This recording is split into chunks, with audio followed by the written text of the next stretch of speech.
экинчи лямбда зонд дегенде жана катализатор деген кандай? Экинчи лямбда зонд. Экинчи лямбда зонд кандай кызматты аткарат? Биринчи лямбда зонд боюнча түшүндүрүп берген. Экинчи лямбда зонддо деле ошондой датчик турат мына.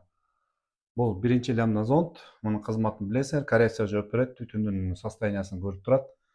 Блок управленияга мындайча айтканда салым кошуп турат, жардам берип турат. Көп бензин либо аз бензин деп. Экинчи лямбда зонддун кызматы катализатордун состояниясын көрүп турат. Катализатор деген эмне? Катализатор деген сөз бул мындай соты болот. 680-750 градуска чейин ысыйт, кыпкызыл болуп.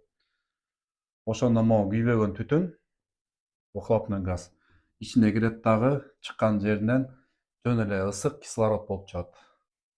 Ошондо экинчи лямбда зонд сигнал берип турат, иштеп атат деп катализатор. Ошибка берип коет. Эффективность катализатора ниже парового значения деп.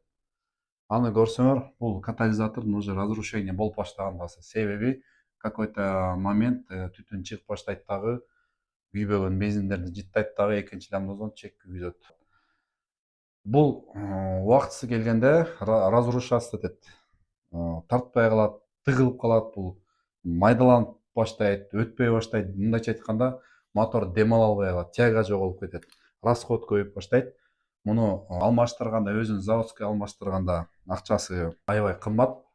Кесип алат катализаторду, пламя гаситель салат, варит этет, коет дагы, евро 2га прошивать этет, же болбосо обманка койот.